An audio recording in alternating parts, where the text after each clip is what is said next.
جب ایمان لائے ہو تو اس کے تقاضے پورے کرو. تقاضے کیا ہیں؟ ایمان ہے تو عمل درست ہونا چاہیے، ایمان ہے تو جہاد ہونا چاہیے، ایمان ہے تو جان اور مال کھپانی چاہیے. تو جو ایمان دوسرے لوگ جس طرح لائے ہیں، حمزہ بھی تو ایمان لائے ہیں، آخر ان کا راستہ تمہیں نظر نہیں آ رہا؟ ابو بکر ایمان لائے ہیں، ان کی طرح ایمان لاؤ. تو انہوں نے کیا کہا؟ انؤمن کما آمن السفہاء، کیا ہم اس طرح ایمان لائے جیسے یہ بے وقوف لائے؟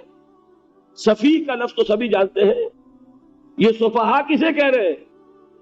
آپ نے پڑھا تو بہت مرتبہ ہوگا ان آیات کو، کبھی سوچا کس کو کہہ رہے ہیں؟ وہ ابو بکر کو کہہ رہے ہیں، وہ حمزہ کو کہہ رہے ہیں، وہ عمر کو کہہ رہے ہیں. ان کی تو مت ماری گئی، غرہ ہؤلاء دینہم، انہیں تو کوئی ہوش ہی نہیں. 2 مرتبہ حضرت ابو بکر نے وہ کام کیا ہے کہ ہر ورلڈلی وائڈ انسان یہ کہے گا کہ حماقت کی ہے جس کے سامنے دنیا ہے.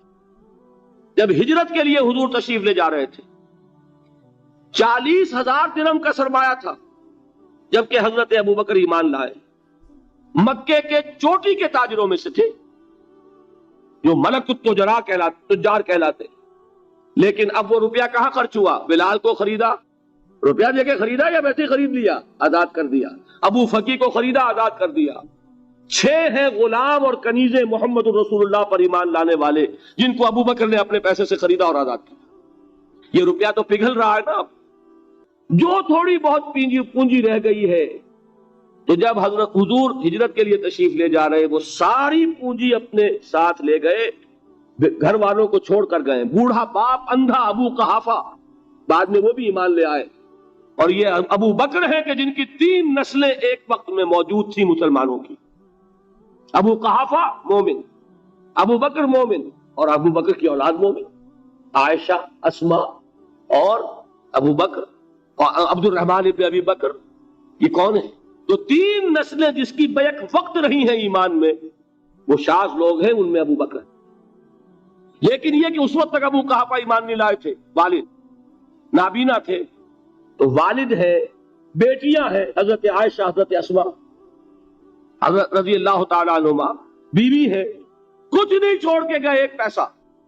جب باپ کو معلوم ہوا بیٹا چلا گیا محمد کے ساتھ صلی اللہ علیہ وسلم، سخت غصے میں ہے، بیٹے تاب میں ہے.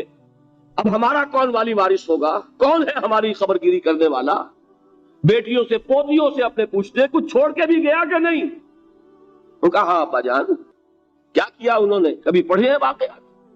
کچھ کنکر روڑے لیے، ایک کپڑے میں پوٹلی بنائی اور اندھے دادا کا ہاتھ اوپر پھروایا.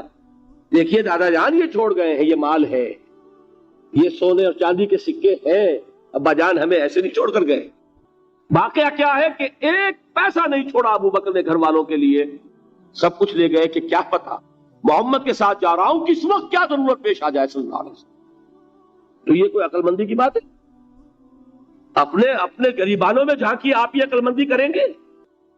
کہیں چاہے نہ، یہ بات دوسری ہے، لیکن یہ کہ اس کو کون ہم میں سے عقل مندی کہے گا؟ اسی طریقے سے جب غزوہ تبوک کا وقت آیا، وہ واقعہ تو بہت مشہور ہے. حضرت عمر فرماتے ہیں کہ اس زمانے میں میرے پاس اتفاقاً پیسہ بہت تھا. میں نے یہ سوچا دل میں کہ اس مرحلے پر تو میں ابو بکر سے بازی لے جاؤں گا. مسابقت ان میں بھی تھی، لیکن نیکی کی مسابقت، خیر کی مسابقت، انفاق فی سبیل اللہ کی مسابقت. تو میں نے سوچا کہ میں بازی لے جاؤں گا. میں نے کیا کیا؟ کل دولت جو تھی اس کے 2 حصے کیے. ایک حصہ گھر رکھا اور ایک لا کے حضور کی خدمت میں پیش کر دیا. حضور نے پوچھا کہ عمر گھر والوں کے لیے کچھ چھوڑا؟ کہ جی ہاں، نصف کیا میں نے، نصف اللہ کی راہ میں حاضر ہے، نصف چھوڑا ہے. ٹھیک ہے. اب وہ آئے ابو بکر، پوچھا حضور نے ابو بکر گھر والوں کے لیے کچھ چھوڑا؟ کہ نہیں، صدیق کے لیے ہے خدا کا رسول، بس گھر میں اللہ اور اس کے رسول کے نام کے سوا کچھ نہیں تھا. یہی ہے نا، پروانے کو چراغ ہے، بلبل کو پھول، بس، اور صدیق کے لیے ہے خدا کا رسول، بس، مجھے گھر والوں کے لیے کچھ نہیں چاہیے. یہ کام جو ہے، تو یہ جن کا ہم اس وقت ذکر پڑھ رہے ہیں منافقین، ان کے نزدیک حماقت تھی یا عقل مندی تھی؟ یہ سمجھداری تھی یا بے وقوفی تھی؟ وہ ہے جو بات کہہ رہے ہیں کہ جب ان سے کہا جاتا ہے ایمان لاؤ بھلے لوگوں کی طرح جیسے دوسرے لوگ ایمان لائے ہیں، تو کیا کہتے ہیں؟ انؤمن کما آمن السفہاء الا انہم ہم السفہاء ولکن لا یعلمون. آگاہ ہو جاؤ، اصل احمق یہ ہے، اصل بے وقوف یہ ہے، انہیں نہیں پتا کہ حقیقت کیا ہے، نفع کیا ہے، نقصان کیا ہے. وہ جو بات میں نے سورۃ العصر میں بیان کی تھی، والعصر ان الانسان لفی خسر الا الذین آمنوا وعملوا الصالحات وتواصوا بالحق وتواصوا بالصبر. جس کے ذہن اور قلب پر یہ صورت کندہ ہو جائے گی، اس کے نزدیک عقل مندی یہ ہے کہ سب کچھ اللہ کی راہ میں لگا دو. جس کے دل میں یہ بات بیٹھی نہیں، اس کے لیے عقل مندی یہ ہے کہ بچا بچا کر رکھو، چھپا چھپا کر رکھو، سنبھال سنبھال کر رکھو. عقل مندی کا اس میں تقاضا کچھ اور، اس میں تقاضا کچھ اور. لیکن یہاں بھی فرمایا وَلَٰكِن لَا يَعْلَمُونَ، انہیں ابھی علم نہیں ہے اس کا. اس سے پہلی آیت میں بھی فرمایا وَلَٰكِن لَا يَشْعُرُونَ، انہیں شعور نہیں ہے. دیکھیے میں آپ کو بتا رہا تھا یہ وہ غیر شعوری نفاق ہے، یہ بڑھتا چلا جا رہا ہے. پہلے جھوٹا بہانہ تھا، پھر جھوٹی قسمیں ہوئیں، پھر دشمنی ہو گئی صادق الایمان، جو جان اور مال لگا رہے ہیں، نچھاور کر رہے ہیں، پروانہ وار اللہ پر، اللہ کے دین کے اوپر نثار کر رہے ہیں اپنے آپ کو. ان سے عداوت، ان سے دشمنی، ان کا بغض، یہ تھرڈ سٹیج تک پہنچ گئے. اب بھی وہ اپنے آپ کو منافق نہیں سمجھتے، وہ سمجھتے ہیں عقل مند تو ہمیں، یہ تو بے وقوف ہے. ہم ہیں اصل میں بھائی، سمجھ کے چلنا چاہیے، تیل دیکھنی چاہیے، تیل کی دھار دیکھنی چاہیے، دائیں بائیں دیکھنا چاہیے، حفاظت کا بھی خیال ہونا چاہیے. یہ ساری چیزیں تو عقل مندی ہے نا دنیا کے اعتبار سے. تو وہ تو انہیں بے وقوف سمجھ رہے ہیں، اپنے آپ کو منافق کہاں سمجھیں گے؟ چاہیے ٹھیک ہے بھائی، دین بھی چاہیے، لیکن دنیا کی فکر بھی چاہیے کہ نہیں؟ یہ آپ کہتے ہیں کہ نہیں کہتے؟ یہ تو بات آپ نے بہت دفعہ سنی بھائی، ٹھیک ہے دین بھی ہونا چاہیے لیکن دنیا بھی تو ہونی چاہیے کہ نہیں؟ یہ ہے سمجھ دنیا کی، یہ ہمارے معیارات ہیں. یہی وجہ ہے کہ دین ذلیل سے ذلیل تر ہو رہا ہے. دین وہ جو میں نے حال ہی کے اشعار سنائے تھے کہ پستی کا کوئی حد سے گزر نہ دیکھے، اسلام کا گر کر نہ ابھر نہ دیکھے، مانے نہ کبھی کہ مد ہے ہر جزر کے بعد دریا کا ہمارے جو اتر نہ دیکھے. یہ دریا چڑھا کب تھا؟ جب صحابہ کرام نے وہ فینیٹسزم جس کو آج ہم کہیں گے، اس کا جب مظاہرہ کیا، اس کا ثبوت دیا، دامے درمے سخنے، جان مال تن دھن سب لگا دیا، تو اللہ کے دین میں بہار آ گئی، رونق آ گئی، دین کا غلبہ ہو گیا. اور جب ہم اپنے سمجھ کر رکھیں گے تو ظاہر بات ہے کہ اس کا تو پھر جو حشر ہوگا وہ وہی. دین میں کمزوری، ہماری دنیا جو ہے پھل رہی ہے، پھول رہی ہے، دین جو ہے وہ کمزور ہوتا چلا جا رہا ہے. یہ ہے تھرڈ سٹیج اس نفاق کی، کہ جس کے بعد اب کوئی امکان واپسی کا نہیں ہو. یہ غیر شعوری نفاق جان لیجئے کہ یہ نہیں ہے کہ ماضی ہی ماضی میں تھا، اب اس کا کوئی امکان نہیں. یہ نہ سمجھیے، اب بھی یہ نفاق جو ہے، یہ میں بتا دوں آپ کو، ایک عام آدمی ہے، دین کا تقاضا ہی سامنے نہیں ہے، اسے پتہ ہی اتنا ہے کہ اللہ کے دین کا تقاضا نماز روزہ، وہ نماز روزہ کر رہا ہے، اس پر نفاق کا حملہ نہیں ہوگا. اس کو آپ کہہ دیں کہ اس کی سمجھ کم ہے، اس کا شعور کم ہے، اسے پتہ نہیں ہے، دین کے تقاضوں سے واقف نہیں ہے، وہ بچا ہوا ہے، وہ محفوظ ہے.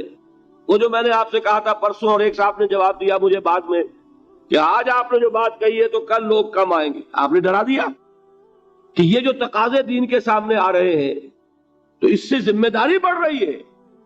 اب جس نے سمجھ لیا ہے پھر پیچھے رہے، وہ نفاق کے خطرے میں ہے.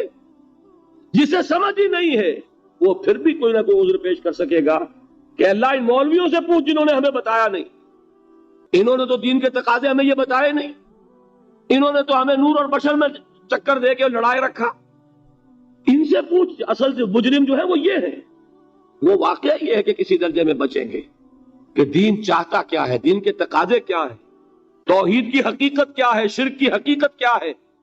اس کی طرف اگر توجہ ہی نہیں دلائی جا رہی اور اس غریب کو پتہ ہی نہیں، اسے پتہ ہی صرف یہ ہے کہ کھڑے ہو کر سلام پڑھنے میں اتنا فائدہ ہوتا ہے، وہ پڑھ رہا ہے بیچارہ، لہذا اس کا معاملہ آسان ہے بنسبت اس شخص کے کہ جس کے سمجھ میں آ گیا ہو، بات اس نے پالی ہو. دین یہ چاہتا ہے، دین اپنا غلبہ چاہتا ہے. علامہ اقبال نے غالب پر ایک جو نظم لکھی ہے باغ درا میں ہے، اس کا ایک شعر بڑا پیارا ہے.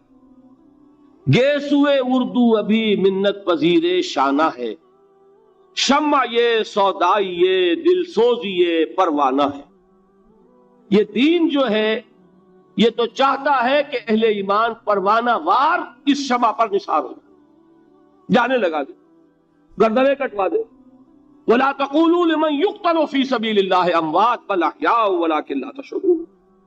اور اگر اس سے پیچھے ہٹیں گے، قدم پیچھے ہٹا نہیں کہ نفاق کی زد میں آئے نہیں. وہ نفاق کی پہلی stage, second stage, third stage, وہاں پہنچ گئے، واپسی نہیں. اس کے لیے ایک اور دو آیات میں چاہتا ہوں کہ اس سے اس حقیقت کو اور سمجھ لیں اچھی طرح، تاکہ کوئی اشکال نہ رہ جائے.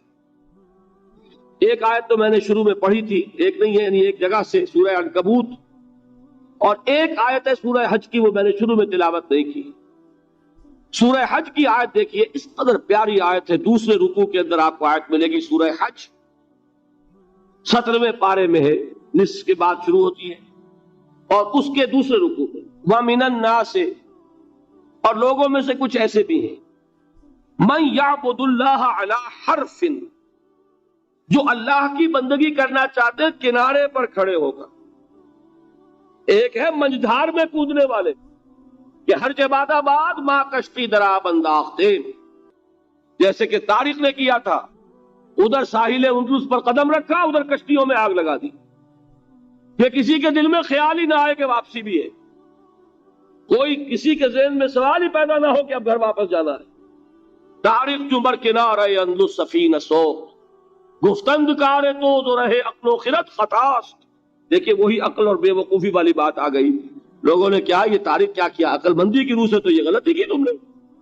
عقل تو یہ سکھاتی ہے کہ ذرا سنبھل کر چلو، جذبہ یہ کہتا ہے کہ نہیں، واپسی کا کوئی سوال. اس نے اقبال نے یہی نقشہ کھینچا ہے کہ بے خطر کود پڑا آتش نمرود میں عشق، عقل ہے محو تماشائے لبے بام ابھی. عقل تو کودنے کا مشورہ نہیں دیتی، جذبہ اور عشق اور محبت جو ہے وہ کہتا کودو.